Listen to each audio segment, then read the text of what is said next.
Hello everyone, welcome to our channel toppers target.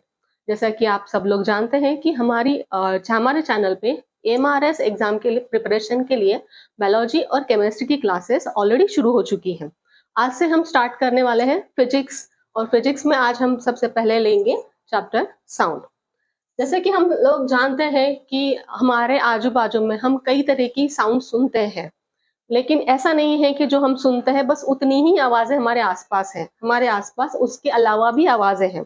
अगर हमें उन आवाजों के बारे में, उन साउंड वेव्स के बारे में अगर स्टडी करना है, तो उसके पहले हमें उसका बेसिक समझना पड़ेगा कि साउंड एक तरह की वेव है। तो अगर आपके पास वेव के बारे में इंफॉर्मेशन है, तो वो आपको हेल्प करेगी साउंड अंडरस्टैंड करने के लिए। सो फर्स्ट हम देखते हैं कि वेव क्या है। So as it is explained on the slide, wave it is a oscillatory disturbance. अगर कोई मीडियम स्थिर है, अगर स्टेडी है और वहां पे कोई वेव नहीं है, तो वहां पे वेव क्रिएट करने के लिए आपको वहां पे एक ऑसिलेटरी डिस्टर्बेंस फर्स्ट क्रिएट करना पड़ता है, उसके बाद ही साउंड तैयार होता है। जैसे कि एक पानी की सतह है, वो शांत है, अगर उसमें आपको वेव देखनी है, अगर वेव क्रिएट करनी है, तो इस टाइम पे अगर आपने उस पर कोई स्टोन डाल दिया या फिर कोई ड्रॉपलेट डाल दिया, at that time you are creating the oscillatory disturbance in the medium in that water level. तो वो क्या हो जाता है, जो जैसे कि आपने स्टोन डाल दिया, तो स्टोन डालते वक्त स्टोन के अंदर जो भी एनर्जी है, वो एनर्जी जब वो पानी को टच करेगा, तब वो पानी के पार्टिकल्स को दे देगा। वो स्टोन तो अंदर चला जाएगा, और वो जो एनर्जी वो पानी की सतह को मिल गई है, उसकी वजह से उसमें वेव्स क्रिएट होंगी। या फिर आप एक बिल्कुल कॉमन सा एग्जांपल ले लो कि अगर आपने हाथों में आपने एक रबर स्ट्रेच किया है, अगर स्ट्रेच्ड रबर है तो आपको कोई साउंड सुनाई नहीं देगा, लेकिन अगर आपने उस रबर को खींचा इस तरह से और फिर छोड़ दिया, तो आप ऑब्जर्व करोगे कि इस तरह से वो रबर मूव करता है। और अगर आपने केयरफुली उसको सेंस करने की कोशिश की, that time you will realise that the rubber who is moving to and for that time it creates sound. सो इस तरह से ऑसिलेटरी डिस्टर्बेंस के साथ हम अलग अलग तरह की वेव क्रिएट कर सकते हैं। अब वेव जो है हमने देख लिया कि it is a oscillatory disturbance. अब ये ऑसिलेटरी डिस्टर्बेंस अलग अलग तरीके का, अलग अलग टाइप का होता है। जैसे कि हम देखते हैं कि टाइप ऑफ वेव्स में एक होती है मैकेनिकल वेव, दूसरा होता है नॉन मैकेनिकल वेव, या फिर एक है मैकेनिकल वेव, दूसरा पार्ट आता है मैटर वेव, और तीसरा पार्ट आता है इलेक्ट्रोमैग्नेटिक वेव और नॉन मैकेनिकल वेव। अब इसका मतलब क्या है कि जो मैकेनिकल वेव है उसको मीडियम रिक्वायर्ड है एक जगह से दूसरी जगह जाने के लिए, लेकिन कुछ वेव्स ऐसी होती है जिनको एक जगह से दूसरी जगह जाने के लिए मीडियम की आवश्यकता नहीं है, which do not require any medium. That time it will be known as a electromagnetic wave, whereas the waves which requires medium it will be known as a mechanical wave। तो mechanical wave जिसको medium की जरूरत है, वो फिर से दो type का आता है, एक है ट्रांसवर्स वेव और दूसरा है लॉन्जिट्यूडिनल वेव। एक बीच का जो टाइप आपको दिख रहा है वो है मैटर वेव, जो एसोसिएट करता है एटम्स, पार्टिकल और मॉलिक्यूल। मींस बिल्कुल छोटे स्केल पे जब आप जाते हैं, एटॉमिक स्केल पे जाते हैं, तब जो वेव्स वहां उस लेवल पे जो वेव्स क्रिएट होती है उसे कहा जाता है matter wave. But broadly classify किया करते हैं हम, तो उस टाइम पे देखते हैं कि it is a mechanical wave and electromagnetic wave. Today we will focus on the area of mechanical wave. Here it is as it is explained on the slide, they are of the two types. दो तरीके की होती है, एक है transverse wave और दूसरा है लॉन्जिट्यूडिनल वेव, जिसका एग्जाम्पल एक है ट्रांसफर वेव जो हमने पहली वाली स्लाइड में देखा था, वो है इस तरह की वेव्स जिसे कहा जा सकता है कि वाटर वेव्स है, और दूसरा है लॉन्जिट्यूडिनल वेव जिसमें एक सबसे कॉमन एग्जाम्पल है साउंड, जो आज का हमारा टॉपिक है। Okay, so let's discuss these two types of waves in detail.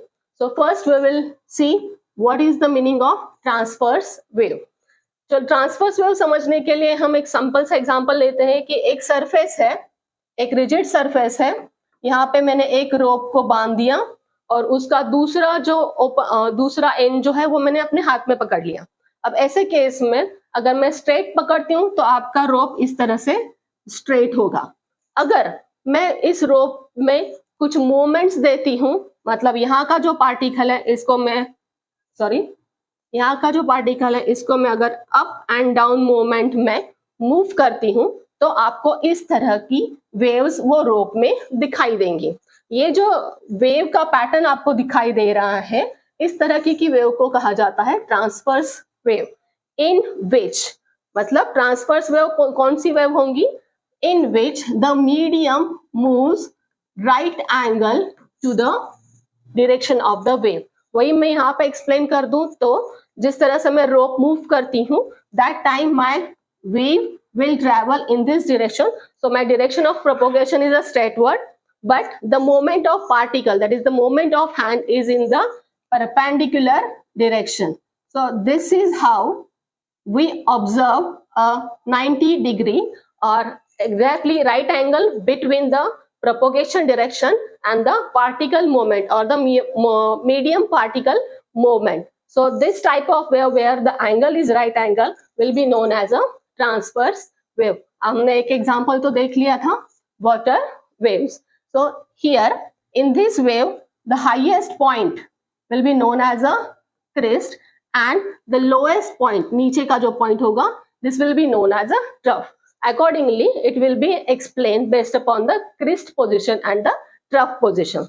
देखते हैं दूसरे टाइप की वेव क्या है। Second type of wave is a longitudinal wave. जैसे कि हमने फर्स्ट टाइप में ट्रांसवर्स वेव में देखा कि the movement of the particle is perpendicular to the direction of propagation. ऐसे केस में वो क्या है? ट्रांसफर। वेयर एज दूसरी जो केस है इसमें the movement, the propagation of wave, if it is in the same direction then the particle movement will be in the same direction और इन द पैरेलल डायरेक्शन। तो ऐसा अगर है then that will be known as a longitudinal wave, which is also explained on the slide. The movement of particles in the media is in the same or parallel direction to the movement of the wave. So ये है आपका sound wave या फिर ये है आपका longitudinal wave जिसका example है sound wave. For example, अगर आपको tuning fork पता होगा, ये tuning fork है, for example ये tuning fork है, ये स्टेडी है तो आपको कोई भी साउंड सुनाई नहीं देगा। लेकिन जब आप इस ट्यूनिंग फोर्क को मूव करते हैं तो मूवमेंट के वक्त ये ट्यूनिंग फोर्क इस तरह से मूव करता है, इसके जो एंगल्स होते हैं वो आपको इस तरह से मूवमेंट करते हुआ दिखाई देगा। तो ऐसे केस में ये मूवमेंट ऑफ पार्टिकल्स इस तरह से है, तो फोर्क की जो मूवमेंट है ये है डायरेक्शन। अब जिस एनर्जी से फोर्क को हमने वाइब्रेट किया है तो उस एनर्जी से वो फोर्क वाइब्रेट होगा, बट वाइब्रेट होते वक्त वो अपनी जो एनर्जी है वो एनर्जी सराउंडिंग के मीडियम को ट्रांसफर करेगा। अब मीडियम के जो पार्टिकल्स है वो एनर्जी एब्सॉर्ब करेंगे और वो खुद भी मूवमेंट स्टार्ट करेंगे। तो ऐसे केस में क्या हो जाता है कि ये जो फोर्क की मूवमेंट है वो मूवमेंट की एनर्जी बीच का जो मीडियम है उसके पार्टिकल्स एब्सॉर्ब करते हैं और वो खुद भी वाइब्रेट होना स्टार्ट करते हैं। तो वाइब्रेट होते वक्त मीडियम जो बीच में है वहां के कुछ पार्टिकल्स एक दूसरे से दूर चले जाते हैं और कभी कभी वो पार्टिकल्स पास में आ जाते हैं। तो जहाँ जो एरिया आपको पार्टिकल्स टुगेदर में दिखाई देता है वहां पे आपको ऑब्जर्व होगा कि it will be having a high pressure region, whereas जहाँ पे पार्टिकल्स बहुत दूर दूर है लेकिन वेव ट्रैवल हो रही है तो ऐसे केस में वो होता है लो प्रेशर का रीजन। जो हाई प्रेशर का रीजन है उसे कहा जाएगा कंप्रेशन, और जो लो प्रेशर का रीजन है जहाँ पे पार्टिकल्स दूर दूर है, अपार्ट है, रेयर है, that will be known as a rarefaction. So this is the longitudinal wave where we observe compression and rarefaction. और हमने प्रीवियस केस में क्या देखा था? ट्रांसवर्स वेव में क्या होता है? Crest and trough. Crest is the highest point and trough is the lowest point. So these are the two types of the wave. और इसमें longitudinal wave में जैसे हमने एक्सप्लेन किया, इसका सबसे बेस्ट एग्जांपल है साउंड वेव्स जो हमारा आज का टॉपिक है। अब देखते हैं कि साउंड वेव हमें स्टडी करने के लिए कुछ डेफिनेशंस अंडरस्टैंड करना बहुत जरूरी है. For the sake of understanding, let's consider one wave which is moving in positive x direction with the bar moment on the y-axis. Now here we will explain few definitions. First definition is amplitude. So particles movement, the highest point, this distance will be known as a amplitude. Now this distance, it is measured in terms of meter. I'm sorry, it is measured in terms of meter. Now second आता है displacement. So displacement is the moment of the particle or the position of the particle at the particular time. Third आता है wavelength, which is denoted by the letter lambda. It is the distance between the two identical points. For example, this is a trough, this is a trough, then the distance between the two successive troughs will be known as the wavelength lambda. Or we'll take the example of crest. So this is the first crest and next coming crest, successive crest will be here. So this distance is the wavelength. So what is wavelength? Wavelength is the distance between the two identical successive identical points. आप ये वाला point भी ले सकते हैं. Starting point ये वाला है second wave का starting point. So this distance will be the wavelength. See this wavelength, it is also a distance which is measured in terms of meter. Now next term आता है frequency. It's a frequency is a number of repetitions. तो एक second में आपके कितनी waves पास होती है, that will be the term frequency. Frequency generally denoted as the letter F and it is measured in terms of hertz. Next आता है period. It's a time period T, which is here we will write. It's a time period T.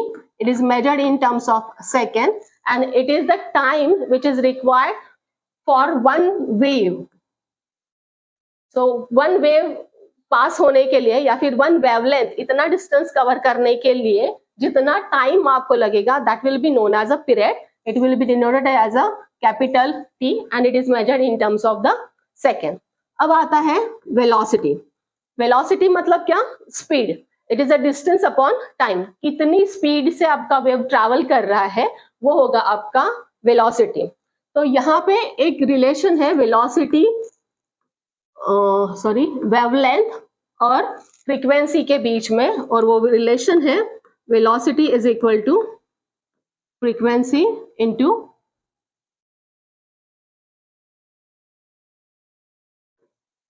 Wavelength.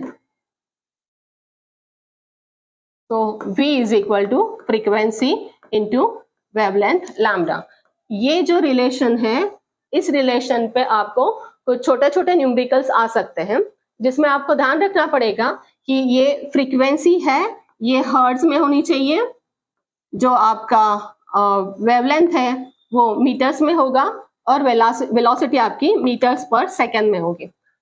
In definition में एक और point आता है, ये जो time period है और फ्रीक्वेंसी है इनमें रिलेशन है कि frequency is 1 upon time period t, और आप उल्टा भी कह सकते हो कि time period t is equal to 1 upon frequency. बस ध्यान आपको क्या रखना है कि यहाँ पे वो फ्रीक्वेंसी जो है वो हर्ट्ज में होनी चाहिए. कई बार न्यूमेरिकल्स में या फिर जो आपका डिस्कशन होता है, जो एक्सप्लेनेशन दिया जाता है, उसमें कहा जाता है कि frequency for example 8 kilo hertz है, तो आपको एज इट इज 8 नंबर इस फॉर्मूला में या फिर ये वाले फॉर्मूला में यूटिलाइज नहीं करना है. आपको किलो हर्ट्ज को इसे कन्वर्ट करना है. This is 8 into 10⁻³ hertz. So the frequency f will be 8 into 10⁻³ hertz. So ये आप नंबर आप अगर पुट करते हो then your numerical will be in the correct manner or you will get the correct answer. Is it okay? I hope this will be clear to you. Once again I will give a short review.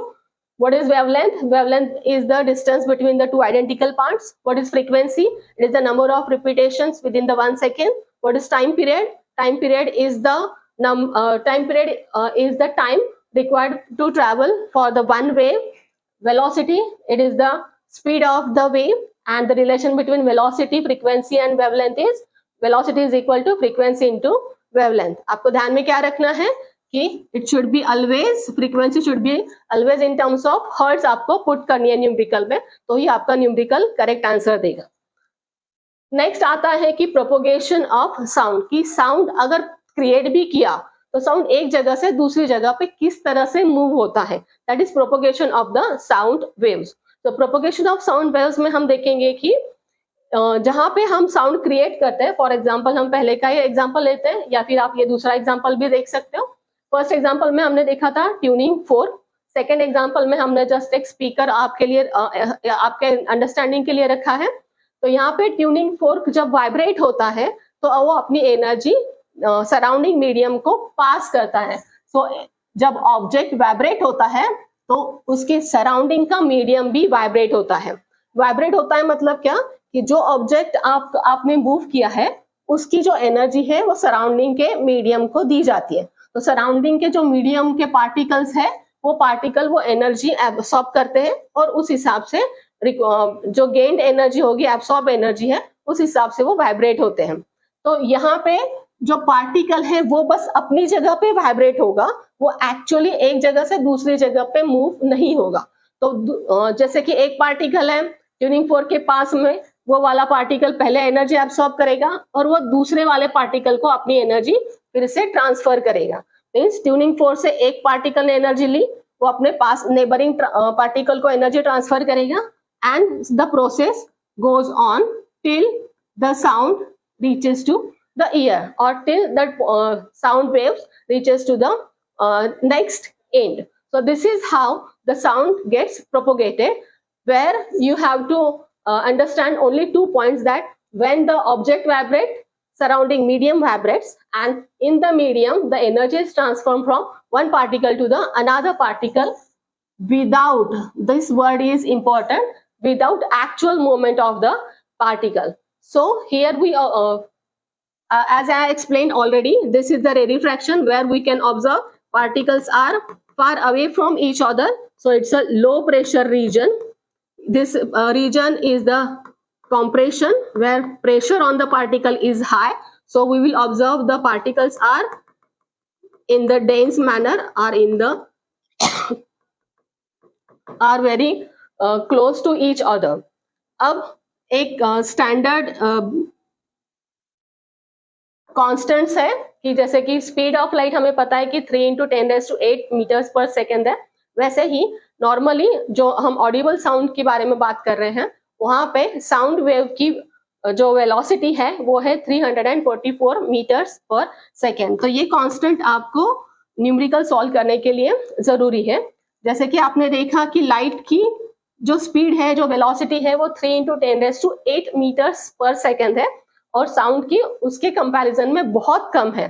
तो ये एक reason है कि जब भी lightning होती है, जब भी थंडर होता है, उस टाइम पे आपको पहले लाइट दिखती है क्योंकि उसकी स्पीड ज्यादा है, तो वो पहले लाइट दिखेगी और उसके बाद में आपको उसकी आवाज या फिर बिजली कड़कने की आवाज सुनाई देगी. तो दैट इज द रीजन क्योंकि speed of the sound is less compare to the light. अब एक और पॉइंट आता है कि जो ये साउंड वेव प्रोपोगेट करते हैं वो अलग अलग मीडियम में अलग अलग स्पीड से प्रोपोगेट करते हैं. तो साउंड जो सॉलिड में प्रोपोगेट करता है तो साउंड वेव की जो वेलोसिटी है वो सॉलिड में ज्यादा है कंपेयर टू द गैस और compare to the liquid solution, क्योंकि depending upon the particle availability. So this is how the sound propagates in one medium. Next आता है कि फ्रीक्वेंसी स्केल. अगर हम साउंड की फ्रीक्वेंसी, जैसे हमने देखा कि frequency is measured in terms of hertz, अगर हम उसे प्लॉट करते हैं एक लाइन पे तो जैसे कि यह है 20 हर्ट्ज से लेके 20 किलो हर्ट्ज, इतना जो एरिया है, इतनी फ्रीक्वेंसी का जो साउंड है वो ऑडिबल साउंड है, जो नॉर्मली ह्यूमन बीइंग्स सुन सकते हैं. इसके नीचे और इसके ऊपर की फ्रीक्वेंसी का साउंड भी हमारे आजू बाजू में होता है, पर हम उसे बस अपने कानों से सुन नहीं सकते. हम अलग अलग मशीन के द्वारा उसको सेंस भी कर सकते हैं और उसे क्रिएट भी कर सकते हैं. जो sound less than 20 hertz frequency में आता है, so frequency of the sound which is less than 20 hertz, it is known as an infrasound, whereas the sound waves whose frequency is greater than 20 kilohertz will be known as an ultrasound. जो sound के major 3 part हम कह सकते हैं, एक है infrasound, दूसरा है ऑडिबल फ्रीक्वेंसी रेंज और तीसरा है अल्ट्रासाउंड। ऑडिबल फ्रीक्वेंसी रेंज क्या है? 20 हर्ट्ज से लेके 20 किलो हर्ट्ज तक ये फ्रीक्वेंसी है। Frequency of the sound between 20 hertz to 20 kilo hertz, it is audible to us. उसके से जो नीचे है which is less than 20 hertz will be known as a infrasound, whereas the or the sound waves having frequency greater than the 20 kilohertz will be known as a ultrasound. अब यहाँ पे एक point और mention किया है board पे, जैसे कि हमें पता है कि velocity is equal to frequency into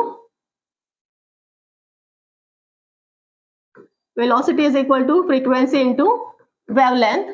तो वेलोसिटी ऑफ साउंड हमें पता है कि 344 मीटर्स पर सेकेंड कांस्टेंट है, और ये जो फ्रीक्वेंसी है दिख रही है आपको ऑडिबल की 20 हर्ट्ज है और 20 किलो हर्ट्ज है। अगर आप 20 हर्ट्ज यहाँ पे पुट करते हैं frequency, then you will get the wavelength. By solving this you will observe the answer will come as a 0.0172, whereas if I put the second limit of audible frequency v is equal to f lambda, here ये कितना है 20 kilo hertz, so this will be 344 is 20 into 10 raised to 3 lambda. अगर आप ये solve करते हैं then you will get the wavelength range for the audible frequency, and that wavelength range is running from 0.01 to 17.2 meters. और ये आपको numerical ये आपको मल्टीपल क्वेश्चंस में, मल्टीपल चॉइस क्वेश्चंस में आ सकता है। नेक्स्ट है नेक्स्ट है reflection of the sound. Reflection of the way light आपने पहले भी पढ़ा है, जिसमें आपने देखा है कि रिफ्लेक्शन ऑफ लाइट में लाइट जिस एंगल से इंसिडेंट होती है उसी एंगल से रिफ्लेक्ट होती है। तो वैसे ही सेम लॉज साउंड वेव भी फॉलो करता है। जैसे कि ये एक सरफेस है, जैसे ये वुडन बार है, उसके एक साइड से अगर आपने साउंड वेव्स इंसिडेंट की है तो यहाँ से रिफ्लेक्ट होते वक्त वो फॉलो करेंगी लाइट रिफ्लेक्शन के लॉज। जैसे कि ये अगर एंगल ऑफ इंसिडेंस है then this will be the angle of reflection. तो as per the light reflection laws, angle of incidence is equal to the angle of reflection. अगर आपका surface horizontal है then obviously you will observe I is equal to R. But अगर आपका, मैं फिर से बताती हूँ, अगर आपका surface horizontal है, ऐसे केस में I equal to R है, तो आपका incident sound और reflected sound का जो angle है वो same होगा। लेकिन अगर आपका surface curve है तो ऐसे केस में incident sound wave जो है वो डिस्पर्स हो जाएंगी, वो as it is parallel beam में ट्रैवल नहीं करेंगी, वो डिस्पर्स हो जाएंगी। तो इसके reflect according to the reflection of the sound के हिसाब से अलग अलग एप्लीकेशंस है, जैसे कि इको है या फिर सोनार एप्लीकेशन है। It depends upon the frequency of the sound waves that we will discuss in the next lecture. Thank you for being with us. Thank you for being with us. इसके आगे का जो part है, जैसे मैंने explain किया कि application of the sound waves, echo है, सोनार है, रिवर्बरेशन टाइम है, ह्यूमन हियर है, that part we will explain in the coming lecture. Be with us. अगर आपको ये कंटेंट अच्छा लगा है तो हमारे वीडियो को लाइक कीजिए, अपने फ्रेंड्स के साथ शेयर कीजिए, और ऐसे ही आगे अगर आपको फिजिक्स के बाकी के कंटेंट भी देखना है तो हमारे चैनल को सब्सक्राइब कीजिए। Thank you for now.